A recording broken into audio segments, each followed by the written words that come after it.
안녕하세요. 슬립토크입니다. 좋아요와 구독, 알림 설정도 잊지 마세요. 그럼 눈을 감고 이야기 속으로 함께 들어가 볼까요? 이 이야기의 모든 저작권은 공식 채널 슬립토크, 슬립토크에 있습니다. 다른 채널에서 게시된 내용은 모두 비공식이며 허위입니다. 과부 셋 집에 들어간 행운의 왕서방. 옛날 옛적 조선시대 전주 고을의 한 작은 마을에 허름한 초가지붕 집이 아침 햇살을 받으며 서 있었습니다.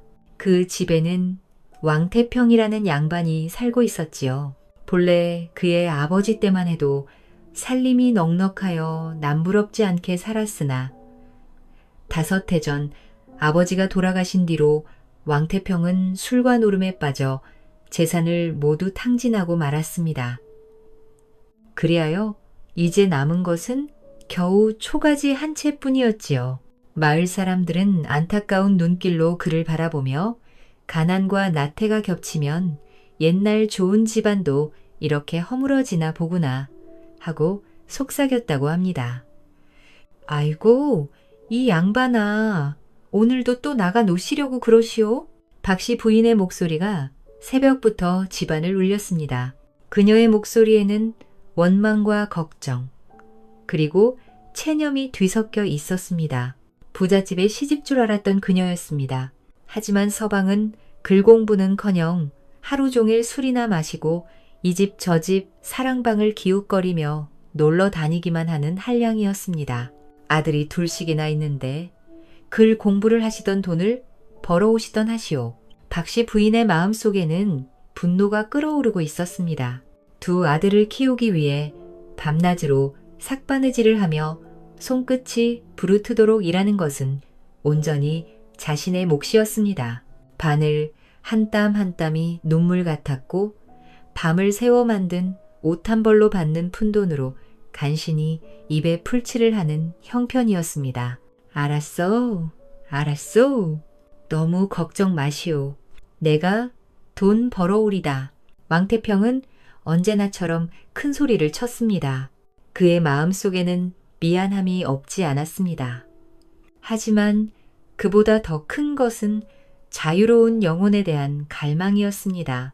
사대부의 예법과 규율, 가장으로서의 책임감, 그 모든 것이 그에게는 무거운 짐처럼 느껴졌습니다. 그는 본능적으로 그 짐을 벗어나고 싶었습니다. 왕태평은 서둘러 집을 나섰습니다. 아침 해가 제법 높이 떠올랐고 시장거리에는 사람들이 북적였습니다. 그는 주머니를 더듬어 보았습니다.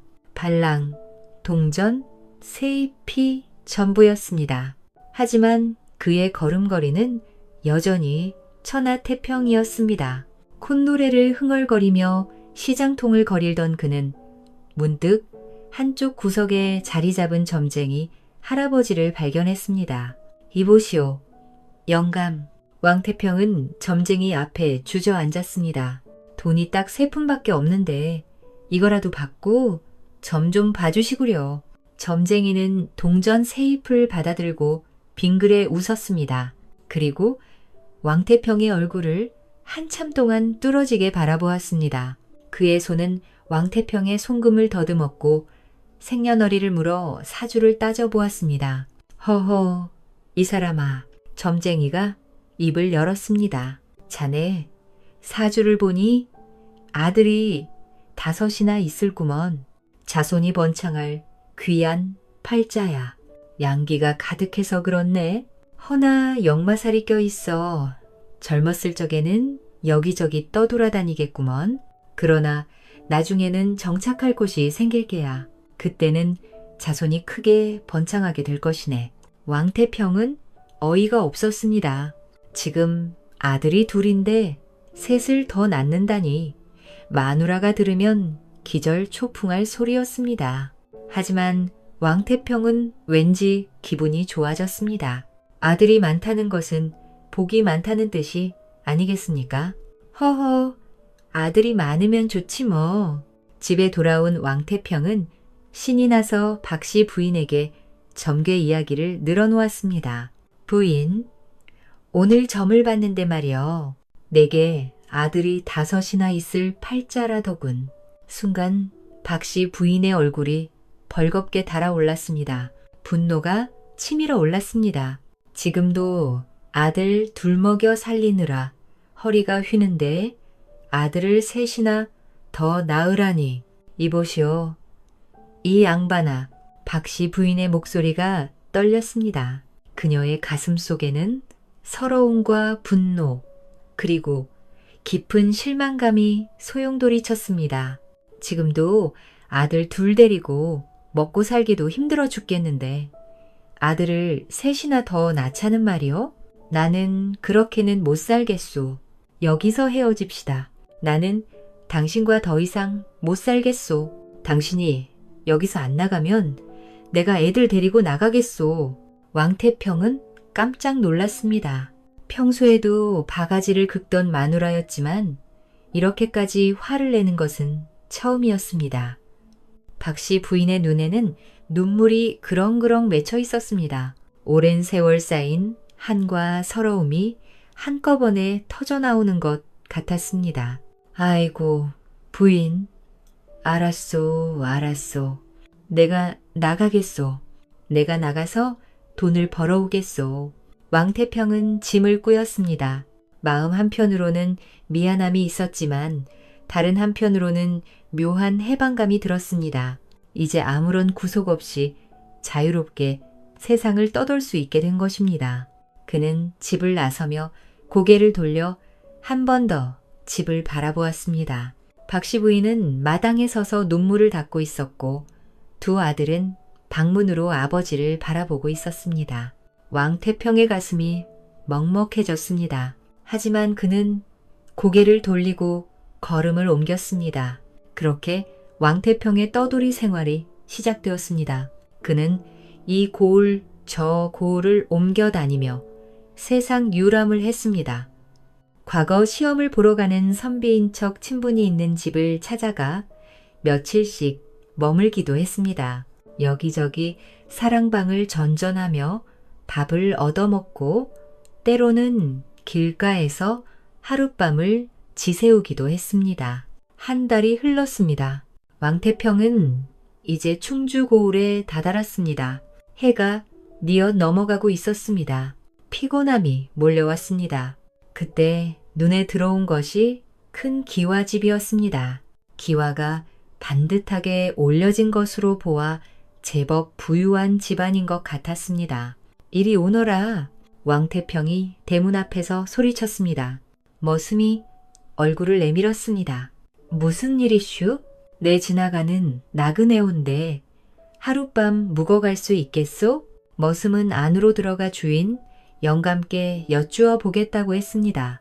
잠시 후 김대감이라는 노인이 나왔습니다. 백발이 성성하고 눈가의 주름이 깊게 패인 노인이었습니다. 김대감은 왕태평을 보자 어딘지 모르게 마음이 끌렸습니다. 얼굴에 근심이 없고 싱글벙글 웃는 모습이 보기 좋았습니다. 사랑방에 머무르시게 왕태평은 김대감 사랑방에 짐을 풀었습니다. 깨끗하게 정돈된 방이었습니다. 이불도 포근했고 방 안에는 은은한 향이 감돌았습니다. 왕태평은 흡족한 마음으로 자리에 누웠습니다. 저녁 무렵 대감이 술상을 들고 왔습니다. 김대감의 마음속에는 깊은 외로움이 자리 잡고 있었습니다. 세 아들이 모두 병들어 죽고 부인마저 세상을 떠나 이제는 과부가 된 새 며느리와 함께 적적하게 살고 있었습니다. 오랜만에 손님이 오니 누군가와 술잔을 기울이고 싶었습니다. 그래, 그대는 어쩌다 이 고을에 오게 되었어? 김대감이 물었습니다. 왕태평은 솔직하게 자신의 사정을 털어놓았습니다. 소인은 전주 고을에 사는 왕태평이라고 하옵니다. 본래 집이 넉넉했사온데 소인이 술과 노름으로 재산을 다 탕진하고 말았습니다. 마누라가 돈 벌어오라고 닥다하는 바람에 집을 나서게 되어 이렇게 세상 유람을 하게 되었습니다. 김대감은 어이가 없었습니다. 하지만 이 넉살 좋은 왕태평이 미워지지 않았습니다. 오히려 솔직한 모습이 정직해 보였습니다. 술이 건하게 취한 왕태평이 혀가 꼬부라진 목소리로 말했습니다. 대감마님, 소인이 요전에 점을 봤는데 말이 옵니다. 제게 아들이 5이나 생길 팔자라고 하더이다.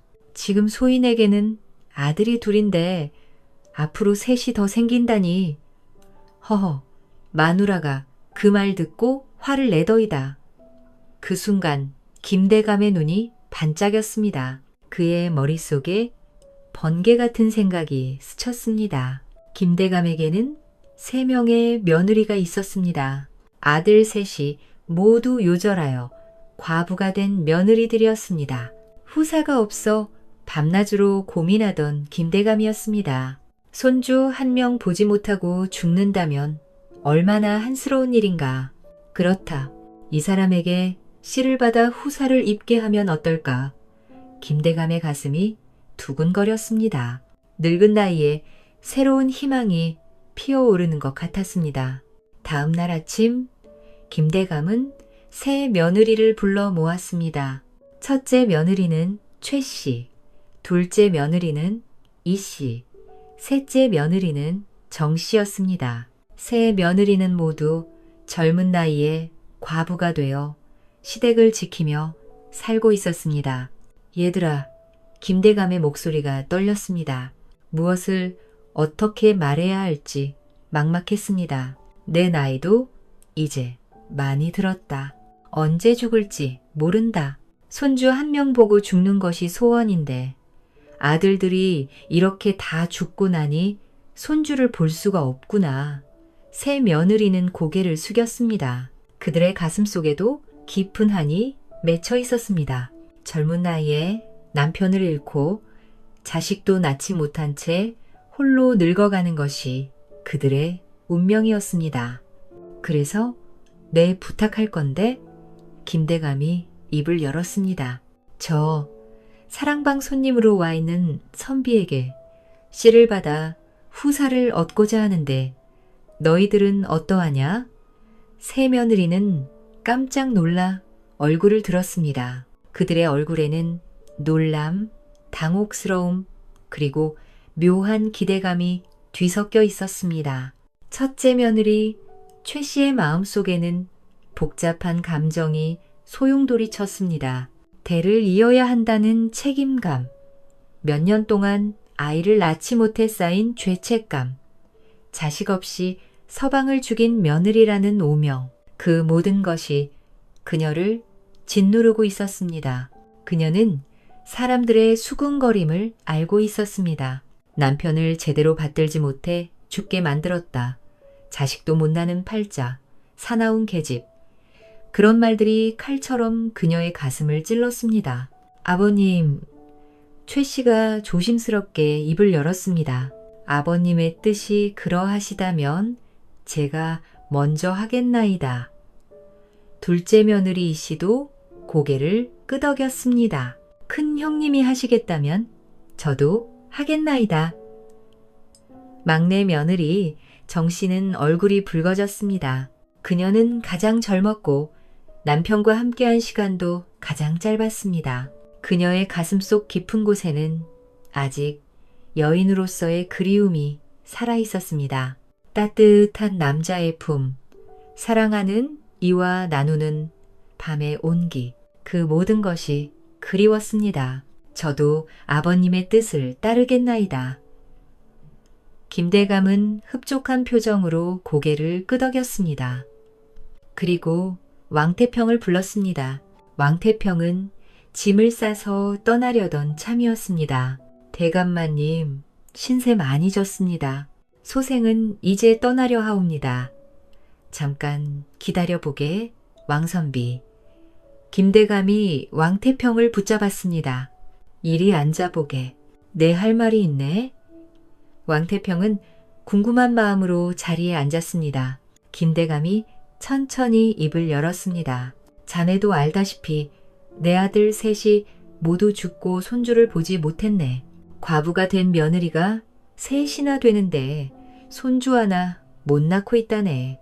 그래서 말인데 김대감이 잠시 말을 멈췄습니다. 자네가 씨를 나누어 준다면 내가 자네에게 내 재산을 나누어 주겠네. 왕태평은 귀를 의심했습니다.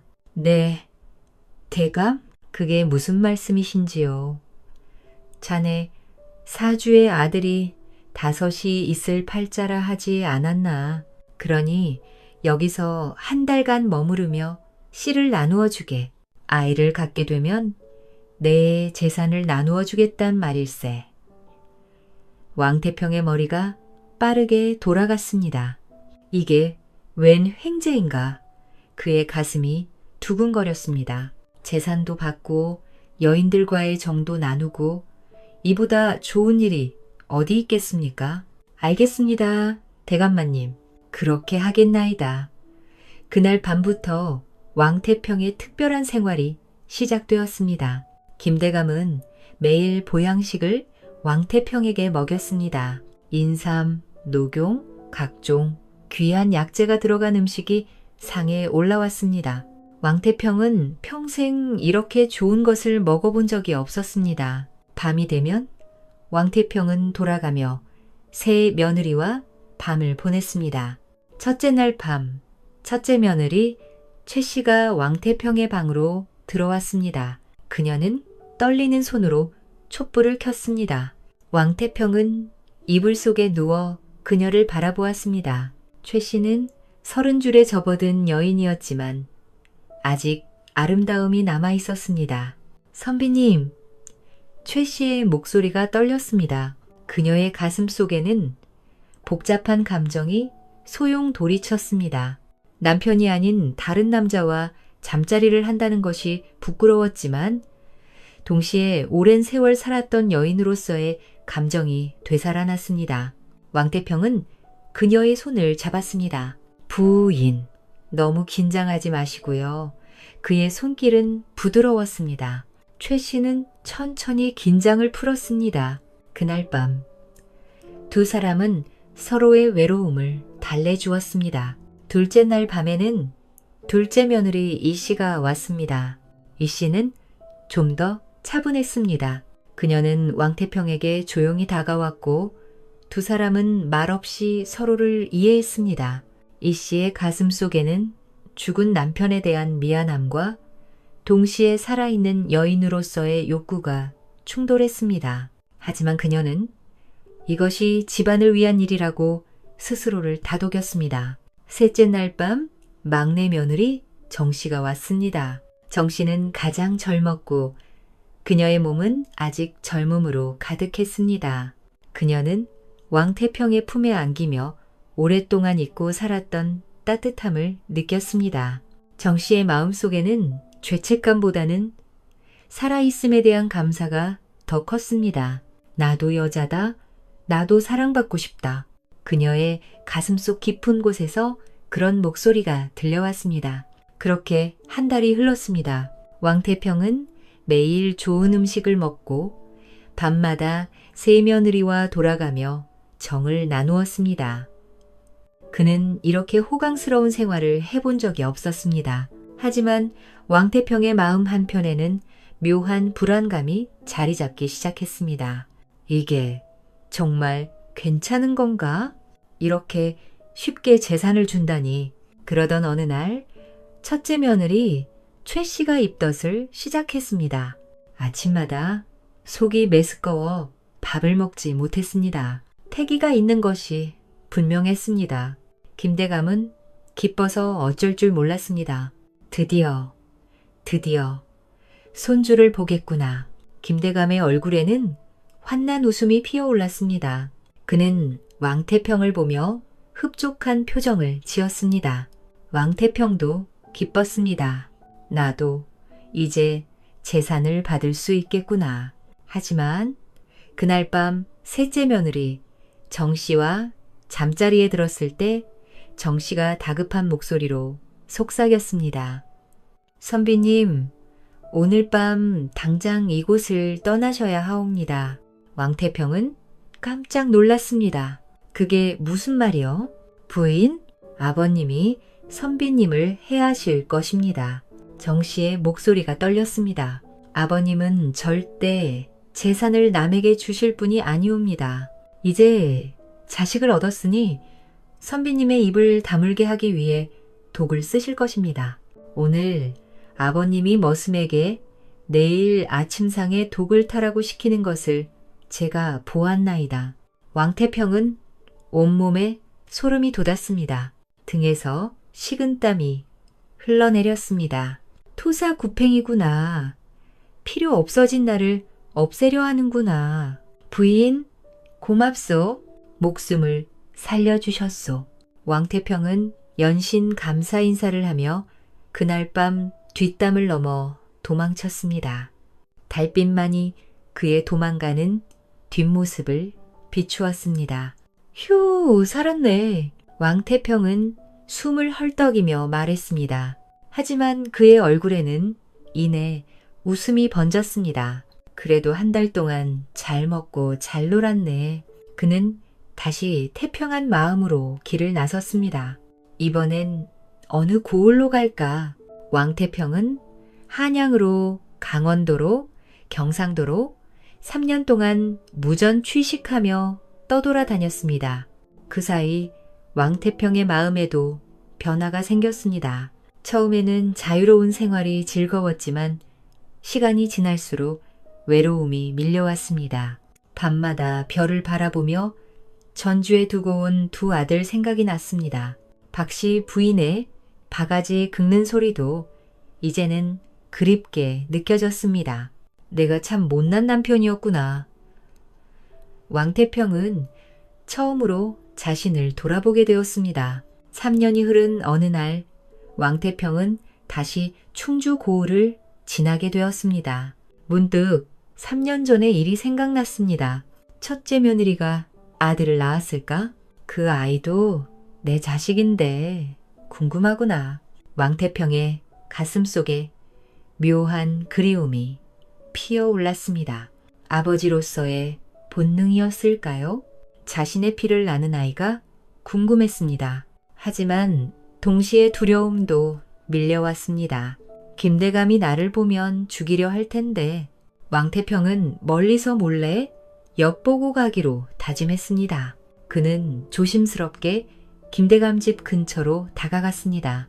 담장 너머로 집안을 훔쳐보던 왕태평을 그 집 머슴 칠보기가 알아보았습니다. 왕선비님 아니셔요? 왕태평은 깜짝 놀라 고개를 저었습니다. 아닐세, 잘못 보았네. 그는 황급히 도망가려 했습니다. 하지만 칠보기가 그의 소매를 붙잡았습니다. 아이고 선비님, 우리가 얼마나 찾았는데요. 나를 찾았다고? 왕태평은 어리둥절했습니다. 김대감님이 몇 달 전에 돌아가시고 큰마님이 어찌나 왕선비님을 찾아보라고 하시던지요. 뭐? 김대감님이 돌아가셨다고? 왕태평의 머릿속이 복잡해졌습니다. 김대감이 죽었다니. 그렇다면 이제 두려워할 이유가 없지 않은가. 큰마님은 나를 왜 찾으셨는데? 큰마님이 아들을 낳으셨는데 자식에게 아버지가 있으면 좋겠다고 하시더구먼요. 그래서 저보고 어찌나 수소문해보라고 닥달하신던지요. 왕태평은 가슴이 뜨거워졌습니다. 최씨 부인이 자신을 찾았다니, 그것도 아이에게 아버지를 만들어주고 싶어서. 그의 마음속 깊은 곳에서 무언가가 울컥 치밀어 올랐습니다. 그래, 그럼 내가 한번 가보겠네? 왕태평은 칠보기와 함께 김대감 댁으로 들어갔습니다. 대문을 들어서자마자 아이들 웃음소리가 들렸습니다. 마당에서는 3살쯤 되어 보이는 사내아 이셋이 뛰어놀고 있었습니다. 선비님, 첫째 며느리 최 씨가 반갑게 달려왔습니다. 그녀의 얼굴에는 화한 미소가 피어올랐습니다. 3년 전과는 다른 얼굴이었습니다. 어머니가 된 여인의 따뜻함과 포근함이 느껴졌습니다. 오랜만이옵니다. 부인, 왕태평도 어색하게 웃으며 인사했습니다. 둘째 며느리 이씨와 셋째 며느리 정씨도 나와서 반갑게 맞이했습니다. 세 며느리 모두 아들을 하나씩 낳아 기르고 있었습니다. 아이들이 낳선 왕태평을 신기하게 바라보았습니다. 왕태평은 무릎을 꿇고 아이들을 바라보았습니다. 자신의 피를 나는 아이들, 그의 눈에 눈물이 맺혔습니다. 평생 무책임하게 살았던 자신이었지만 이 순간만큼은 아버지로서의 벅찬 감정이 밀려왔습니다. 내 아들들이구나. 왕태평의 목소리가 떨렸습니다. 그는 아이들을 하나씩 끌어안았습니다. 아이들은 처음에는 낯설어했지만 이내 왕태평의 품에 안겨 웃음을 터뜨렸습니다. 그날 밤 왕태평은 첫째 며느리 최 씨와 오랜만에 이야기를 나누었습니다. 최 씨는 이제 이 집의 주인이 되어 있었습니다. 김대감이 돌아가시며 재산을 세 며느리에게 골고루 나누어 주었다고 했습니다. 선비님, 최 씨가 왕태평의 손을 잡았습니다. 저희와 함께 이곳에서 사시지 않으시렵니까? 아이들에게 아버지가 필요하옵니다. 그리고 저희에게도 선비님이 필요하옵니다. 최 씨의 눈에는 진심이 담겨 있었습니다. 그녀의 마음속에는 왕태평에 대한 고마움과 동시에 어느새 정이 들어 있었습니다. 3년 전 그와 나눈 정, 그리고 그의 아이를 낳아 기르면서 생긴 끈끈한 유대감이었습니다. 왕태평의 마음이 흔들렸습니다. 하지만 그의 머릿속에는 전주에 두고 온 박씨 부인과 두 아들이 떠올랐습니다. 부인, 고맙소. 하지만 전주에 있는 내 마누라와 두 아들이 걱정이요. 왕태평이 조심스럽게 말했습니다. 최 씨는 잠시 생각에 잠겼습니다. 그녀의 마음속에도 복잡한 감정이 스쳐갔습니다. 하지만 이내 그녀는 결심한 듯 고개를 끄덕였습니다. 그렇다면 최 씨가 미소를 지으며 말했습니다. 그 부인과 아이들도 이곳으로 모셔오시지요. 어차피 둘째, 셋째와도 함께 아이들을 키우며 사는데 한 분 더 계시면 어떻겠나이까. 이 집이 널싸운데 다 같이 살면 되옵니다. 왕태평은 깜짝 놀랐습니다. 최 씨의 너그러운 마음에 감동했습니다.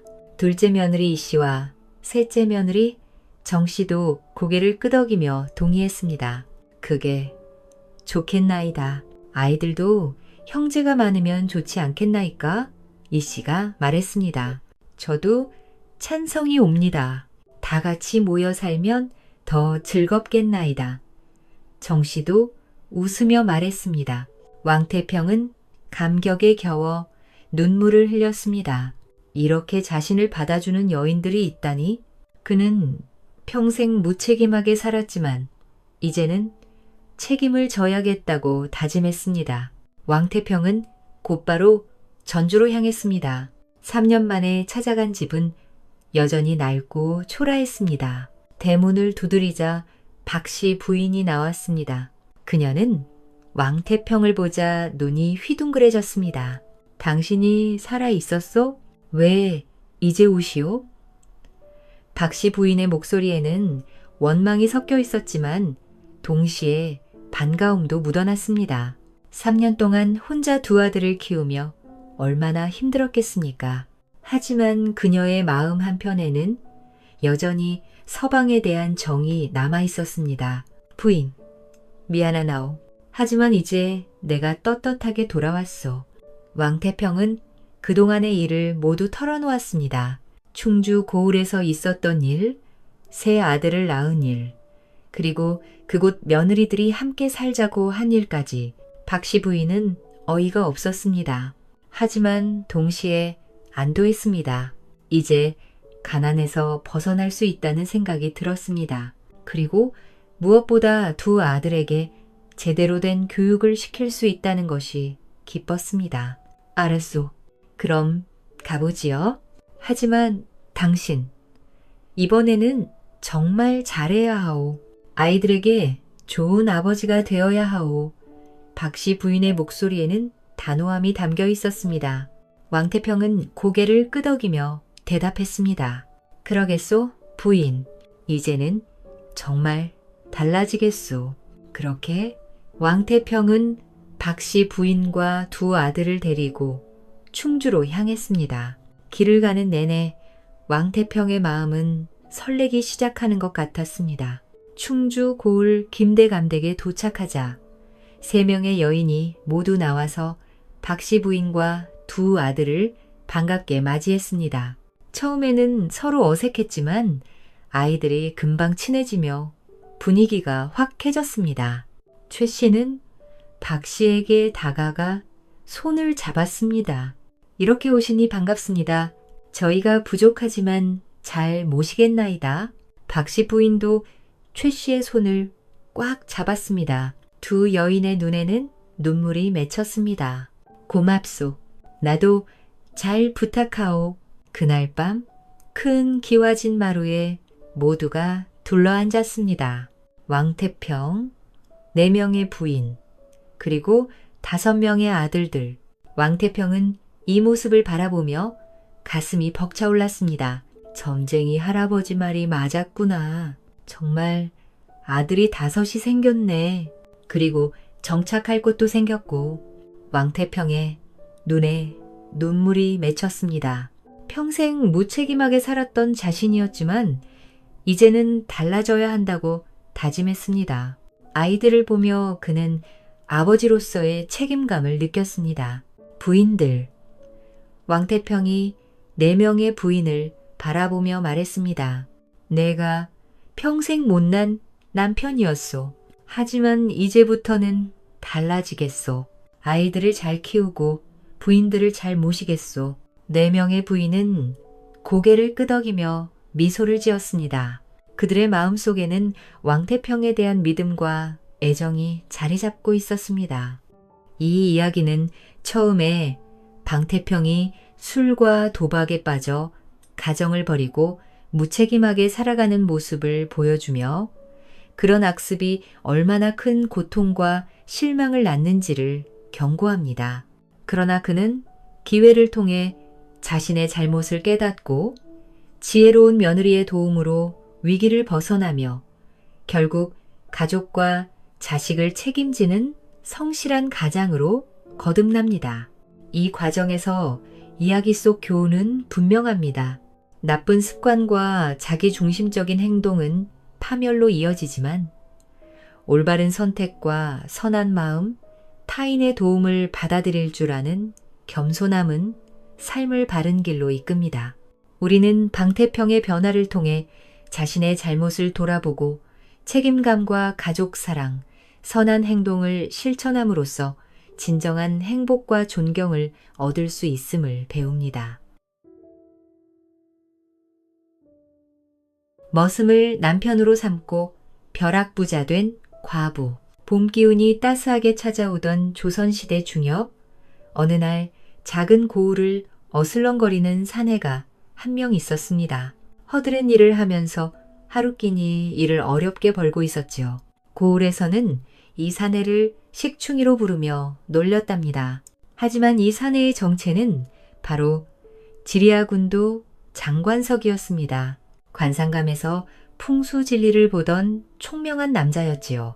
5년 전에 태실을 알아보기 위해 고을을 찾았다가 왈자패를 만난 것이었습니다.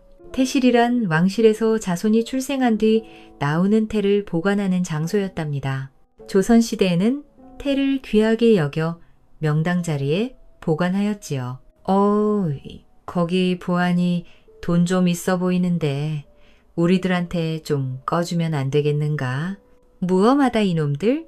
나는 태실을 알아보러 온 훈도인이라 썩 물러가거라. 하지만 태실이 뭔지도 모르는 왈자패는 겁먹을 이유가 없었습니다. 뭔지는 모르겠지만 돈은 있다는 거지. 관석이는 왈자패가 해치려 들자 무작정 뛰기 시작했습니다. 한참 뛰던 관석이 앞에는 절벽이 기다리고 있었지요. 훈돈이 모시게 하는 총각. 그러지 말고 돈 주고 그냥 가던 길 가시지 그래. 내 놈 앞에 절벽이 있구먼. 내 놈들에게 줄 돈은 없다. 지금이라도 썩 물러가거라. 정말 못 말리겠네. 안 되겠다. 우리가 손수 가서 주머니 속에 있는 돈을 가져와야 되겠다. 관석이는 그대로 뒤로 물러섰다가 절벽 밑으로 떨어지고 말았습니다. 다행히 강가로 떨어지면서 목숨은 건졌지만 머리를 다치면서 모든 기억을 잃은 것이었지요. 그렇게 5년이 지난 지금도 기억을 되찾지 못한 것이었습니다.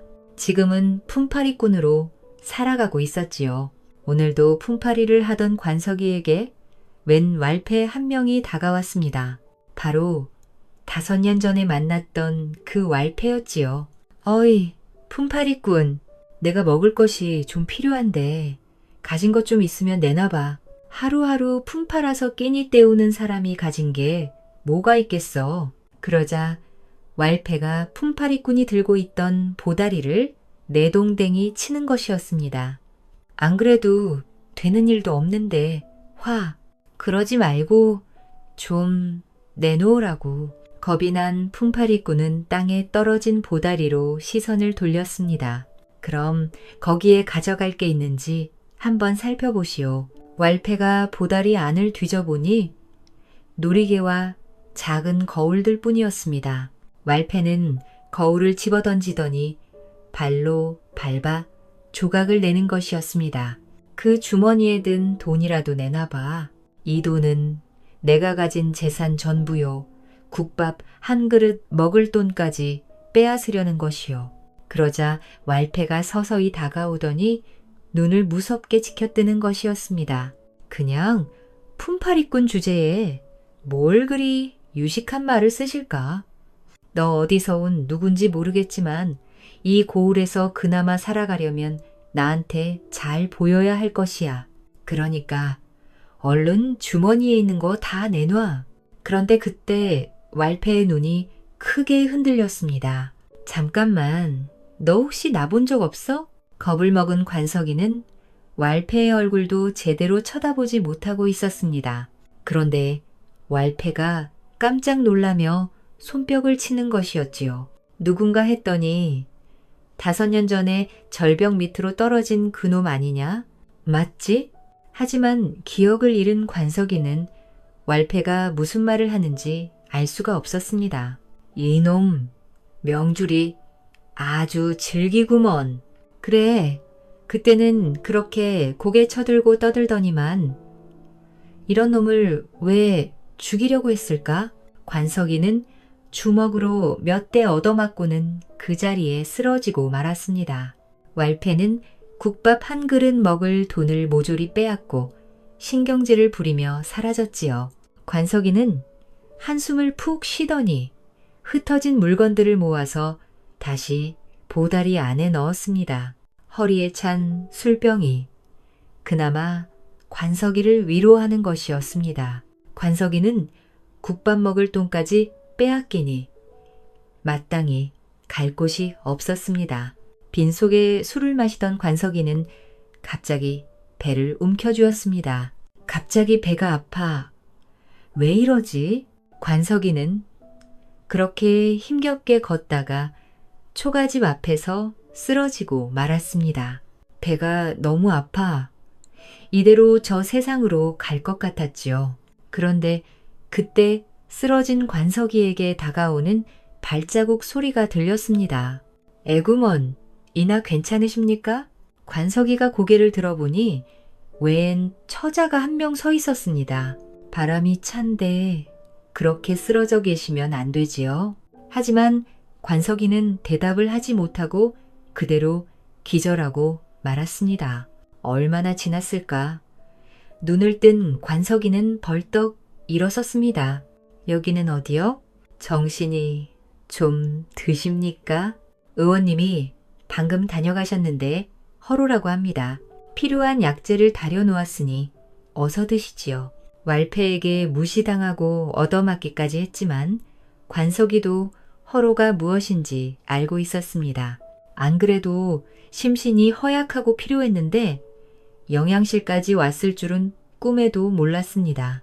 관석이는 찾아가 준 약재를 마셨습니다. 인삼과 환기를 넣었습니다. 그동안 많이 드시지 못해서 기력이 많이 쇠해졌다고 합니다. 여기 약재가 더 있으니 꾸준히 드셔야 해요. 관석이는 주변을 두어 번 거렸습니다. 처자는 다정한 미소를 지었지요. 여기는 제가 사는 집입니다. 부모님 모두 돌아가셔서 저 혼자 살고 있습니다. 처자가 홀로 말이었습니다. 옆 동네에 할머니가 살고 계십니다. 기운을 되찾으시려면 많이 드셔야죠. 조금만 기다리셔요. 밖으로 나간 처자는 얼마 안 있어서 국밥 그릇을 내왔습니다. 국밥 어서 드세요. 그리고 여기 쌍화차도 같이 드셔요. 품팔이꾼은 쌍화차의 짙은 향기에 입고 있었던 온기가 떠올랐습니다. 그러니 괜히 눈물이 날 것만 같았지요. 정말 고맙소. 처음 보는 사람에게 이렇게 잘 대해주시다니.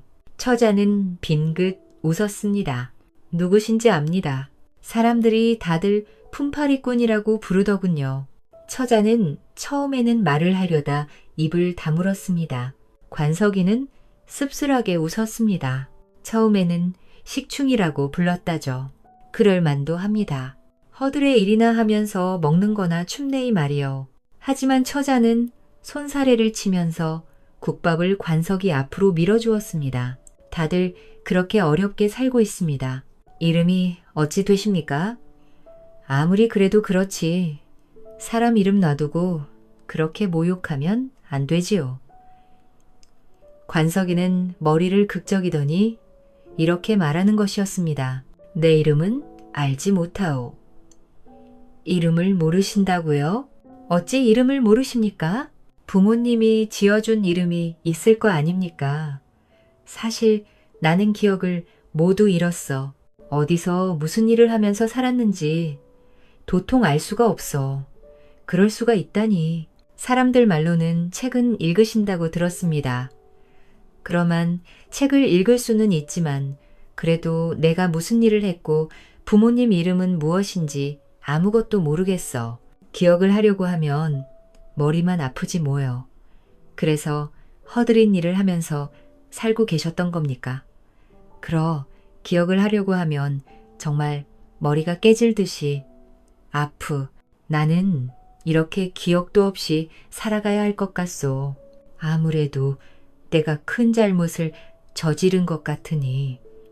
잘못이라뇨?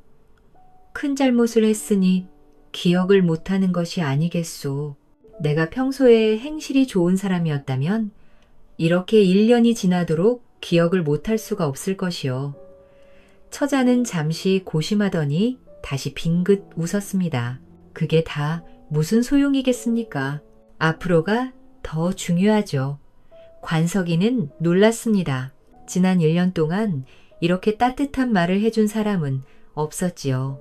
기억이 안 나서 마음이 아프시겠지만 오히려 좋은 것일 수도 있습니다.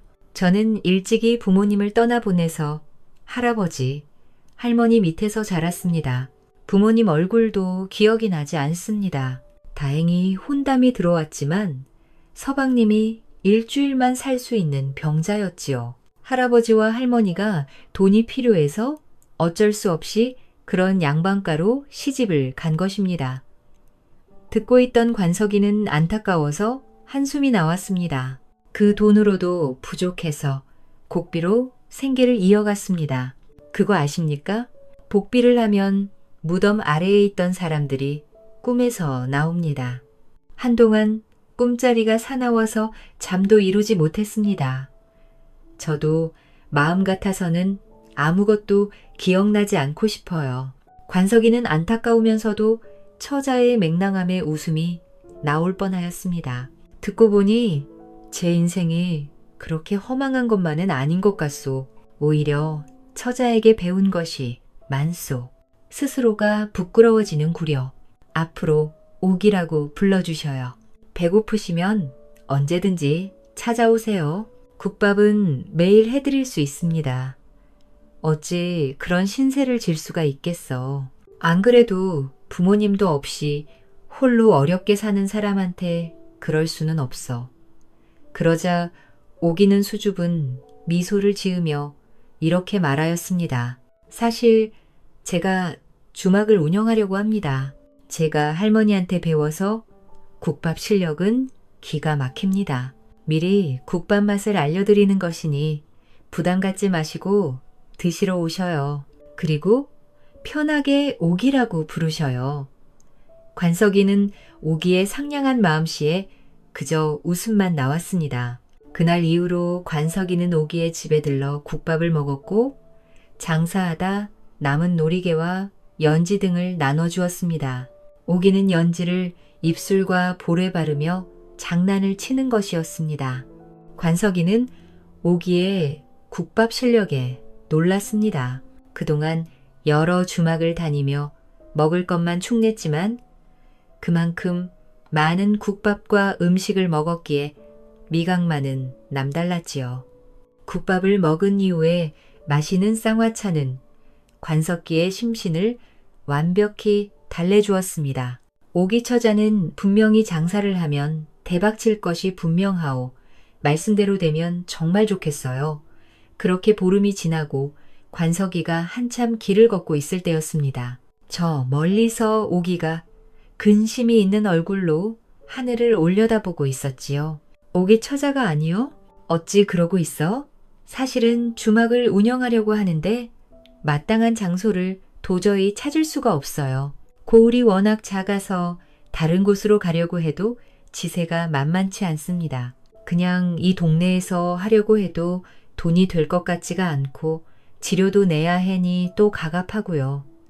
관석이는 항상 명랑하던 오기가 고민하고 있으니 마음이 아팠습니다.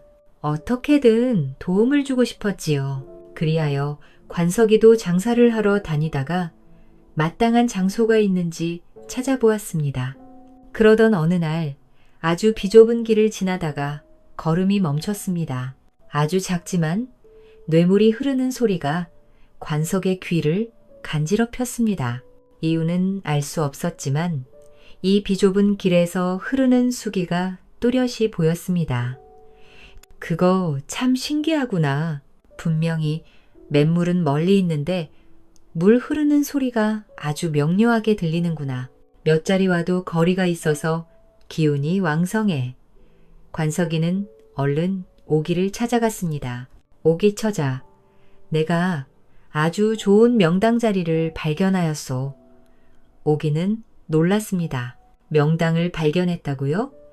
관석기를 따라간 오기는 의아했습니다.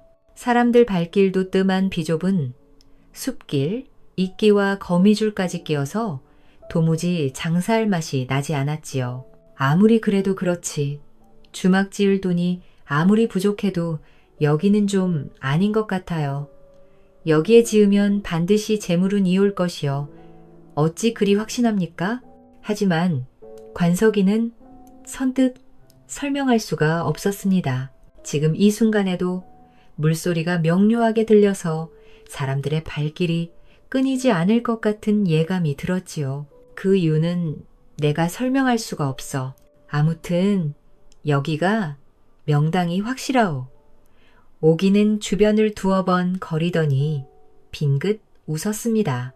그래요? 그래. 안 그래도 돈도 없는데 그래도 사행을 하는 사람들이 있으니 장사가 망하지는 않겠지요. 더도 말고 덜도 말고 부디 하루 세 끼만 먹을 수 있게 해주소서. 관석이는 오기의 그런 성품에 매번 감탄하였습니다. 일찍이 부모님을 여의고 서방님은 일주일만 살았던 병자였고 목노와 우는 곡비로 살아가면서 악몽까지 꿨던 여인이었으니까요. 오기는 그렇게 작은 돈으로 주막을 지었습니다. 워낙 작아서 다른 주막들처럼 손님들을 받을 사랑방이나 별도 없었습니다. 그런데 이게 무슨 일인지 주막을 지은 지 하루 만에 손님들이 끊이지 않는 것이었습니다. 산행을 하는 선비들과 노인들, 사냥을 하러 멀리서 온 양반들, 빨래를 하고 지쳐있는 안악들까지 모두 지친 몸을 이끌고 국밥과 막걸리로 피로를 푸는 것이었습니다. 이게 어쩐 일이래. 이게 다 급훈 파리꾼 덕분이야. 오기의 주막이 잘 되니 주변에서는 시기의 목소리도 있었습니다. 특히 왕래가 잦은 터에 자리를 잡았던 주막에서 매일 한숨이 나왔지요. 저렇게 사람들 발길 뜸한 곳에서 장사가 저만치나 잘 되다니 이건 뭐가 잘못된 거 아니야? 사람들은 그 주막에 자리를 잡아준 사람이 품파리꾼이라고는 상상도 하지 못했습니다. 품파리꾼은 아직도 여기저기를 다니며 장사를 하고 있었지요. 어서 오셔요. 국밥 한 그릇 드시고 가셔요. 그리고 여기 특별히 쌍화차도 있어요. 관석이는 흐뭇했습니다. 주막 자리를 잡느라 근심이 많았던 오기가 다시 활기를 찾았으니까요. 이제 품팔이는 그만하시고 주막에서 일하시는 게 어때요? 내가 주막에서 무슨 일을 할 수 있겠어? 요즘 손님들이 너무 많아서 제가 힘이 벅차요. 그렇다고 제주제에 머움을 부리는 것도 이상하고 좀 도와주세요. 품팔이보다 훨씬 더 많이 벌게 해드릴게요. 관석이는 난처했습니다. 품팔이꾼이 주막에서 일손을 돕고 있으면 안 좋은 소문이 날 수도 있으니까요. 염려하지 마세요. 사람들이 워낙 많이 와서 별을 하나 지으려고 해요. 그 별 짓는 일을 도와주시면 되죠. 그럼 이상한 소문 같은 건 나지 않을 거예요. 그렇게 관석이는 일손을 도와서 주막 근방에 별 하나를 지었습니다. 처음에는 별 짓는 일만 돕기로 했지만 주막일까지 자연스럽게 도왔지요. 별까지 생기니 손님들은 더 늘어났고 국밥 한 그릇은 먹기 위해 줄을 서는 일이 많았습니다. 그렇게 주막 앞에 장사진을 치고 있으니 한양까지 손님이 몰려들기 시작했습니다. 이렇게 좋은 장소를 골라주셔서 감사해요. 내가 아니라 오기 처자의 실력 덕분이요. 그 어떤 국밥보다 맛있다고 분명히 말했지소. 그런데 아직도 기억이 안 나세요? 관석이는 잠시 고민하더니 피식 웃었습니다. 그냥 포기하기로 했소. 아무리 생각해도 난 좋은 사람이 아니었던 것 같소. 기억하려고 하면 머리가 깨질 것처럼 아프니 지난 기억은 모두 잊고 새 출발하라는 뜻인 것 같소. 그러자 오기가 수줍게 미소를 지었습니다. 저 역시 덕분에 새 출발할 수 있게 됐어요. 그래서 말인데요. 저와 혼인해 주시겠어요? 관석이는 깜짝 놀랐습니다. 오기가 비록 과부가 됐지만 피부가 옥처럼 고와서 여전히 젊은 처녀로 보였습니다. 보잘것없는 품팔이꾼과 혼인을 하면 사람들이 어떻게 볼지 뻔하였습니다. 그건 안 됩니다. 괜히 소문이 안 좋게 나서 주막 장사에도 문제가 생길 수 있어. 제가 그동안 많은 사내들을 봤지만 이토록 순수한 분을 만난 적이 없어요. 과부라고 쉽게 보고 접근하는 사내들을 많이 봤지요. 과거에 무슨 일을 하셨는지 모르겠지만 저는 상관하지 않아요. 우리 부부처럼 화목했잖아요. 관석이는 얼굴이 빨갛게 달아올랐습니다. 그동안 관석이의 삶에 사랑이란 건 없었습니다. 허드렛 일을 하면서 입에 풀칠이나 하다가 나이만 들 것 같았지요. 그런데 오기처럼 어여쁜 여인과 혼인을 한다니 관석이는 믿을 수가 없었습니다. 그러니까 오늘은 오기 방에서 같이 자요. 오기는 관석이 품에 안겨서 행복하게 웃더니 아차하며 다시 몸에서 떨어졌습니다. 부부가 되려면 이제 이름을 지어야죠.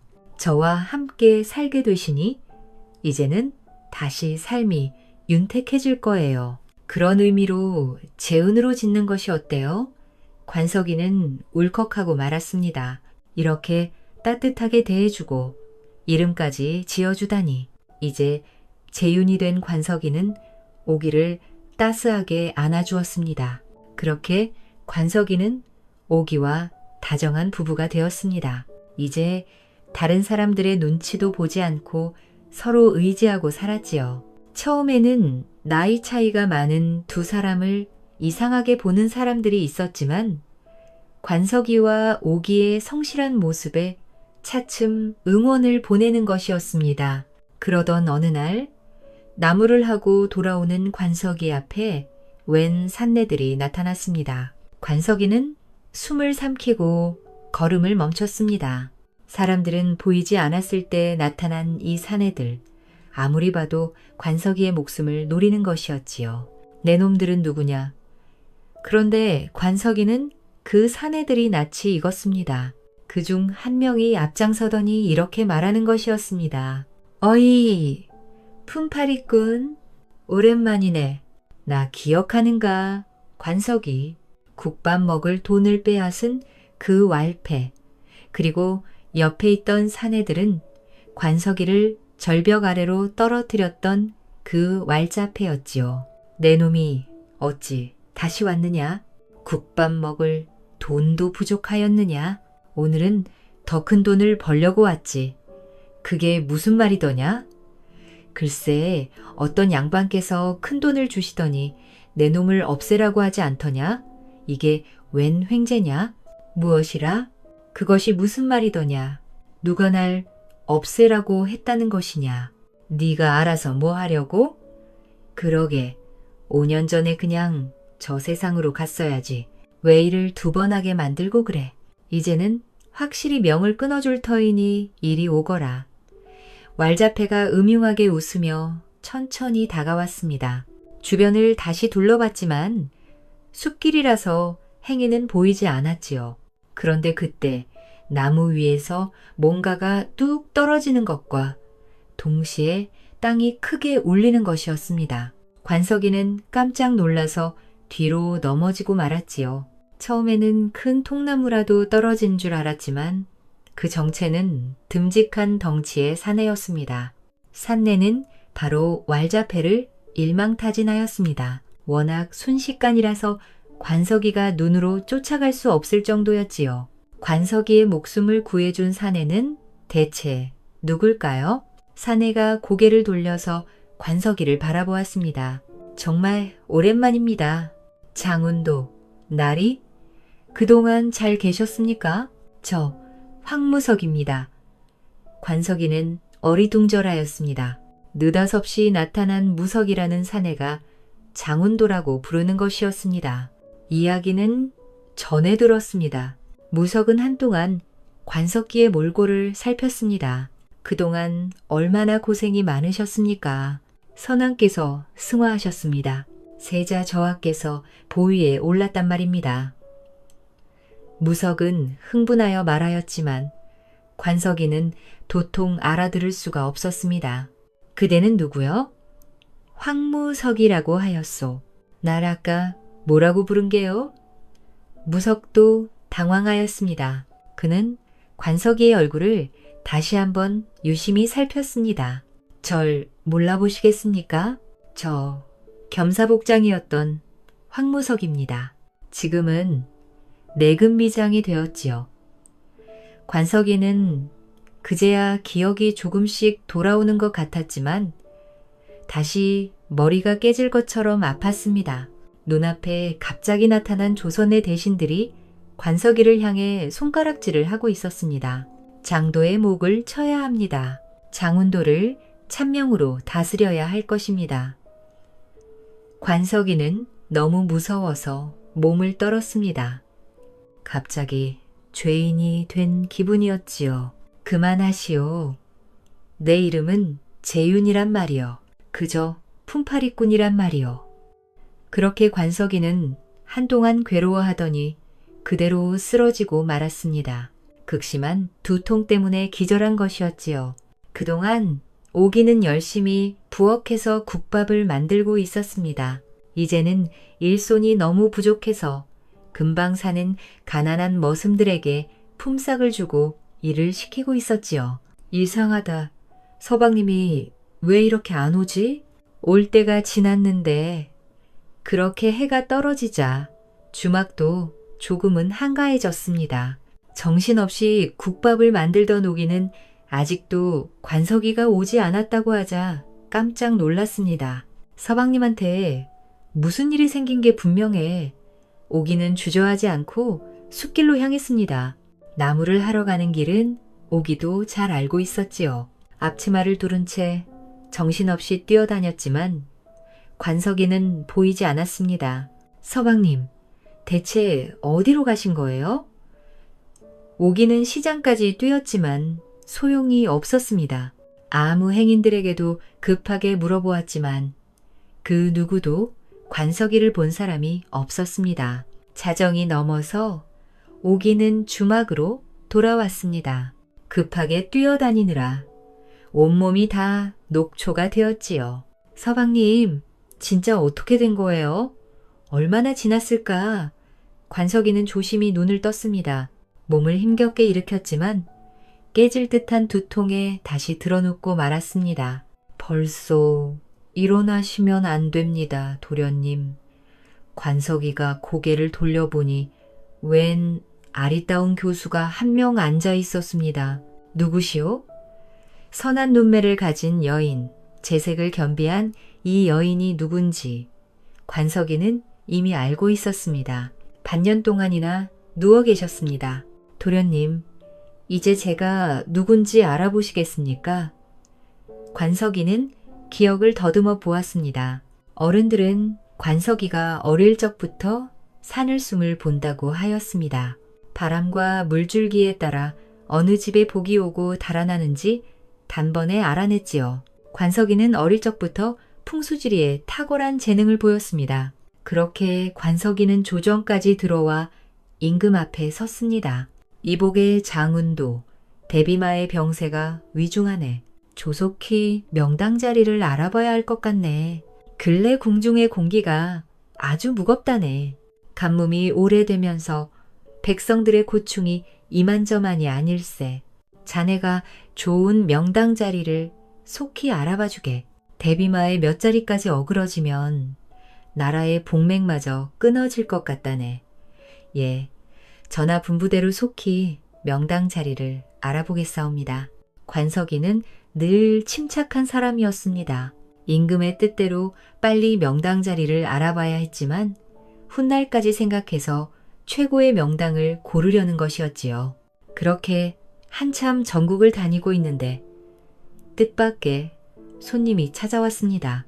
바로 오의정 대감 고진석이었습니다. 고대감은 임금을 놓고 좌의정과 대립하는 사람이었습니다. 소식이 없어서 이렇게 직접 찾아왔다네. 명당은 아직인가? 지나오면서 적당한 명당은 찾았사오나 더 좋은 명당을 찾으려고 노력 중이옵니다. 고대감은 눈을 감고 잠시 고민하더니 이렇게 말했습니다. 이복의 장원도 지금 시간이 없네. 백성들의 원성이 하늘을 찌를 것만 같네. 자네가 침착한 사람이라는 것은 안다만 이번만큼은 서둘러 주시게.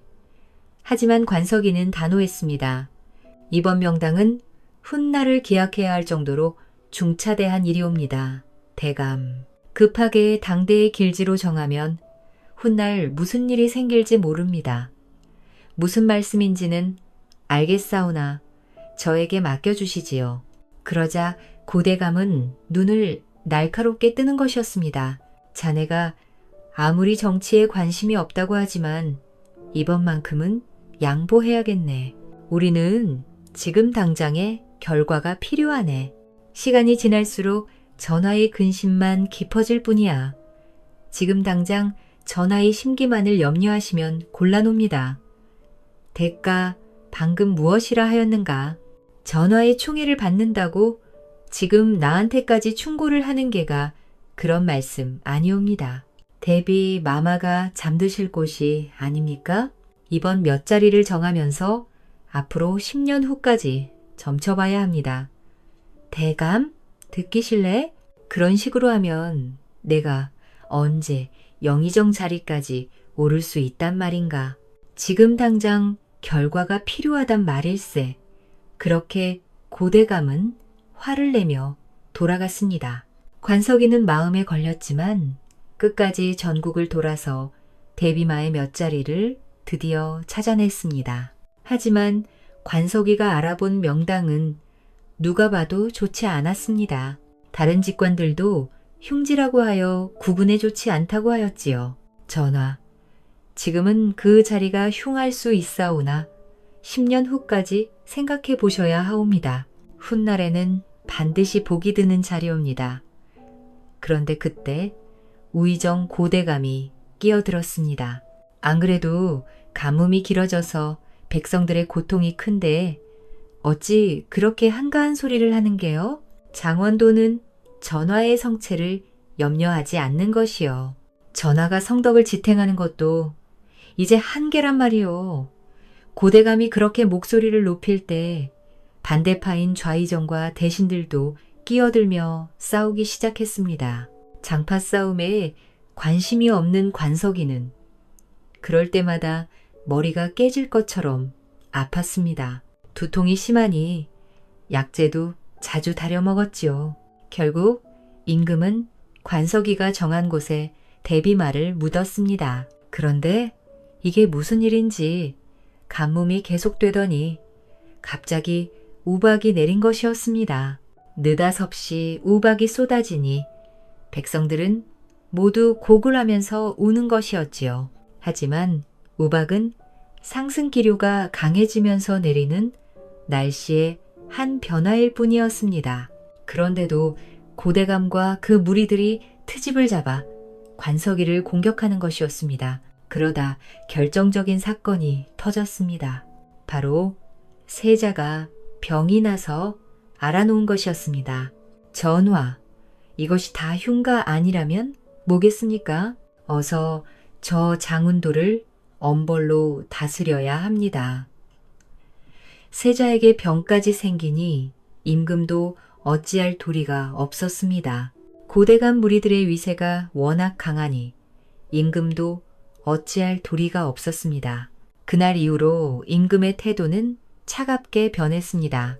그러던 어느 날 임금이 관석이를 불러 태실 자리를 알아보라고 명한 것이었습니다.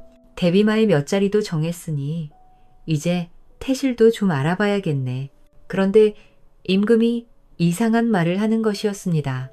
이번 일은 우의정이 적극적으로 나서서 성사된 일일세. 자네를 그렇게 구박하더니 이제는 자네 실력을 인정한 모양이네. 임금은 덕담 나누듯이 말했지만 관석이는 영찜했습니다.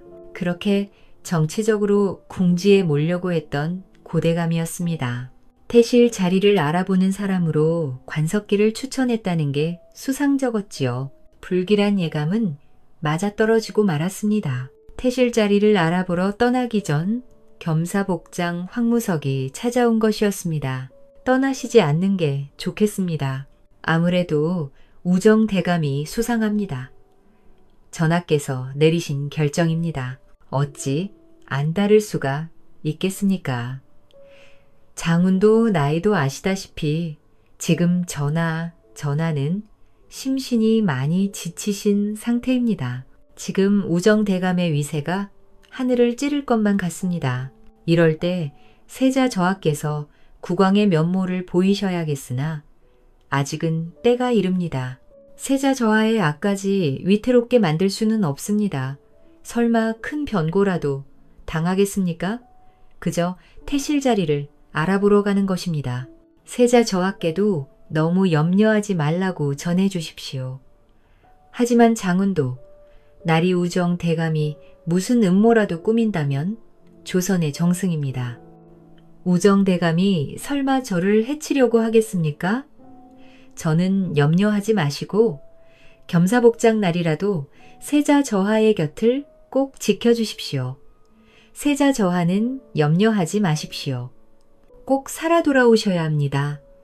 날이 허허 누가 들으면 제가 전쟁터라도 나가는 줄 알겠어? 바로 다녀올 테니 걱정 마시오. 관석이는 그렇게 태실 자리를 알아보기 위해 떠났다가 왈자패를 만난 것이었습니다. 고대감이 사주하여 관석이를 해치려던 것이었지요. 그렇게 5해가 지났습니다. 선왕이 승하하고 세자가 보위에 올랐습니다. 선왕의 눈치를 보던 세자는 고대감 무리들을 바로 숙청하기 시작했습니다. 고대감 곁을 지켜주던 내금미장 황무석도 함께 움직였지요. 그동안 정말 고생하셨습니다. 도련님. 5해가 지났지만 전 여전히 도련님을 기다리고 있었습니다. 관석이는 떠나기 전에 혼인을 약조한 여인이 있었습니다. 바로 예조판서의 딸 유아였지요. 기나긴 어둠을 지나온 기분이요. 이렇게 날 기다려주시다니. 정말 낭자를 볼 면목이 없어. 지나간 일은 모두 잊으셔요. 이제 깨어나셨으니 전하를 아련하셔야지요. 하지만 관석이는 유아의 손을 계속 잡을 수가 없었습니다. 이제야 자신이 지리아 군도라는 것을 알았지만 그의 손을 따스하게 잡아주고 안아준 여인이 있었으니까요. 낭자, 기니 할 말이 있어. 관석이는 그동안 오기와 지낸 사실을 모두 말해주었습니다.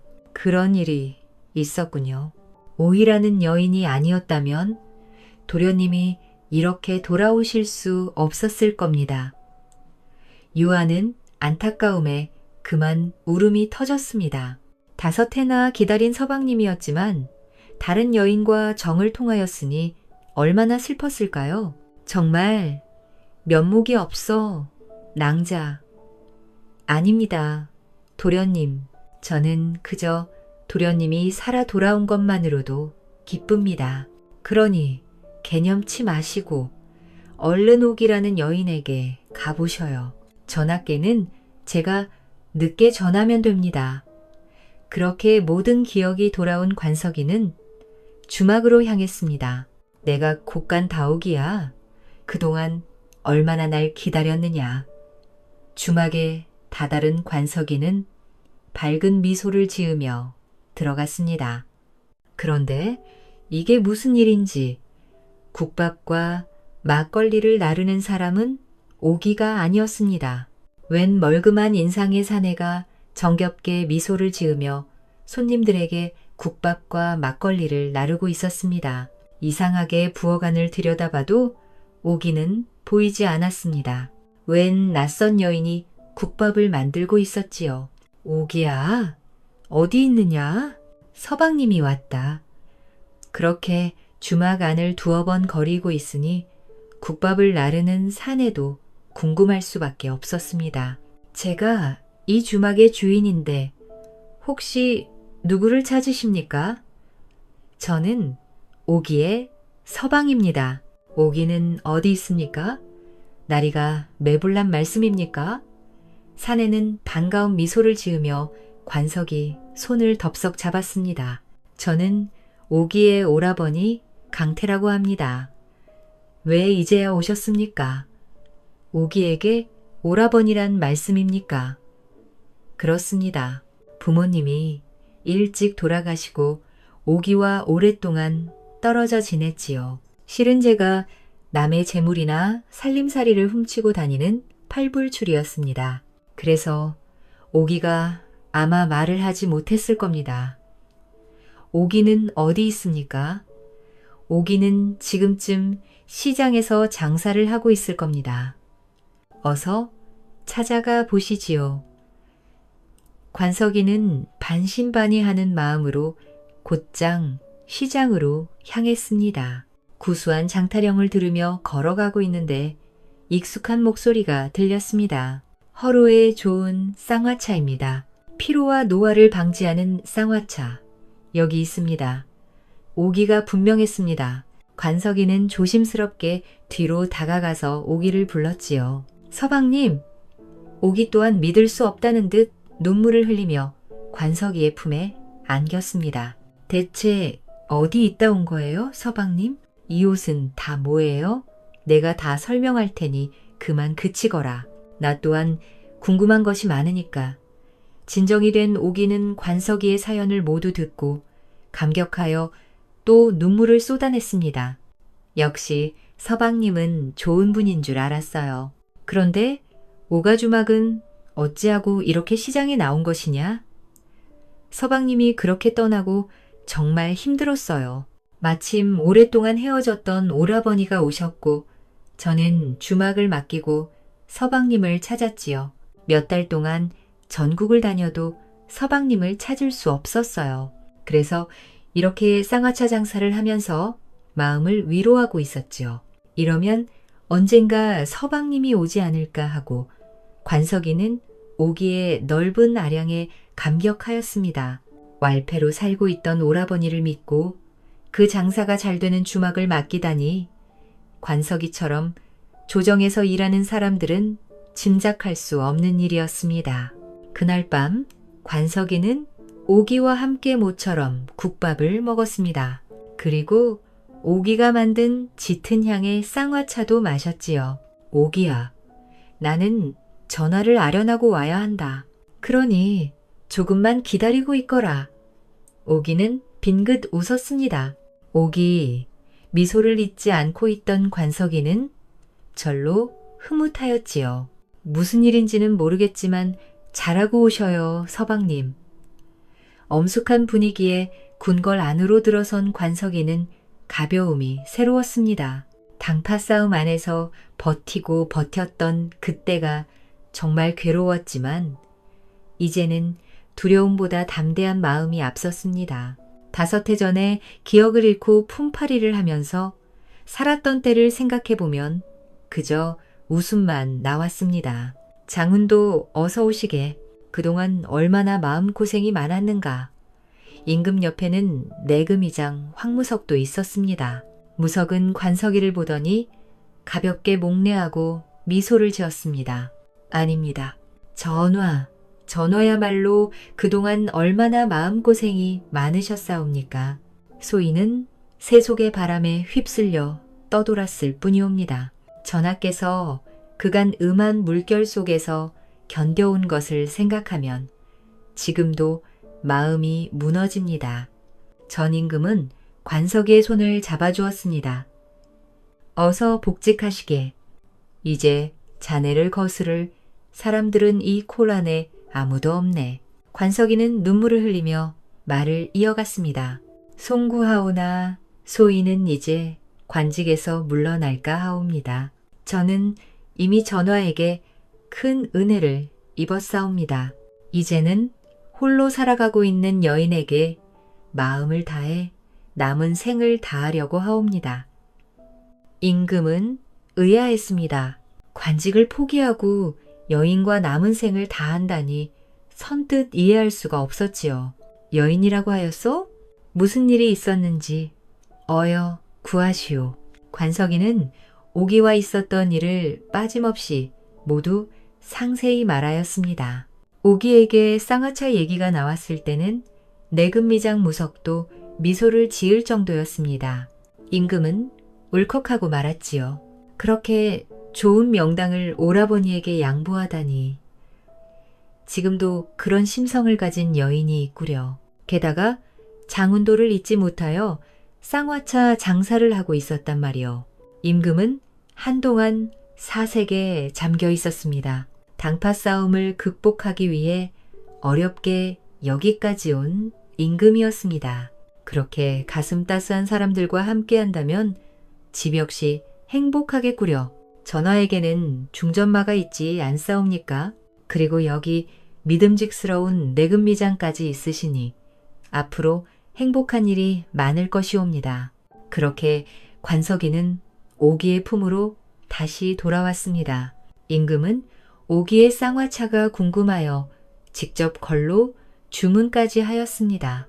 쌍화차 맛에 빠진 거래서는 한동안 그 짙은 향기가 감돌았다고 전해졌지요. 관직을 포기하고 오기와 오순도순 살고 있던 관석이에게 뜻밖의 손님이 찾아왔습니다. 내금이 황무석이었습니다. 전하께서 마지막으로 태실 자리를 알아보라 하셨습니다. 이번에는 진짜 제대로 된 명당이어야 합니다. 저는 이미 관직에서 물러났는데 어찌 저에게 그런 일을 시키시는 겁니까? 거래도 많은 인재들이 있을 터인데. 그런데 무석은 알 수 없는 미소를 짓더니 이렇게 말하였습니다. 마무리라고 생각하시죠? 전하께서 오로지 장훈도 나리만 할 수 있는 일이라고 하였습니다. 관석이는 어쩔 수 없이 오기와 함께 명당 자리를 골랐습니다. 임금의 마지막 부탁이라고 생각하여 최고의 명당을 찾았지요. 여기 정말 아름다워요. 서방님 역시 태실의 자리는 다른 것 같아요. 그런데 그때 뒤따라 무석이 이렇게 말하는 것이었습니다. 전하께서 하사하시는 것이니 행복하게 사십시오. 나리, 대실, 자리는 이미 다른 직관이 알아봤습니다. 그럼 저와 부인을 위해 전하께서 굳이 명당을 알아보라고 하실게요. 그렇습니다. 나리, 그동안 정말 고생하셨습니다. 그렇게 관석이는 오기와 함께 명당 자리에 집을 짓고 살았지요. 관석이처럼 총명한 아들을 셋이나 낳아 행복하게 살았답니다. 맹자는 하늘이 장차 그 사람에게 큰 임무를 내리려 할 때에는 반드시 먼저 그 마음과 뜻을 괴롭게 한다고 하였습니다. 큰 인물이 되기 위해서는 반드시 고난과 시련을 겪어서 인내심을 기르고 능력을 키워야 비로소 이를 감당할 수 있게 된다는 뜻이지요. 이 이야기는 인간의 본성과 선택의 중요성을 잘 보여준다. 권력과 음모로 인해 기억을 잃고 길거리를 떠돌던 관석은 사회로부터 식충이라 불리며 무시당했지만 옥이라는 따뜻하고 착한 여성의 보살핌 덕분에 다시 삶의 의미를 찾았다. 이는 악한 세상과 불의에 굴복하지 않고 진정한 선과 사랑을 선택하는 것이 얼마나 큰 힘을 가지는지를 보여준다. 관석이 자신의 재능을 남을 돕는 데 사용하고 결국 권력과 명예 대신 사랑과 평범한 행복을 택한 결말은 인간이 추구해야 할 진정한 가치가 무엇인지를 깨닫게 한다. 이 이야기는 우리에게 남을 배려하고 선을 행하며 악과 탐욕에 흔들리지 않고 올바른 길을 선택할 것을 가르쳐준다.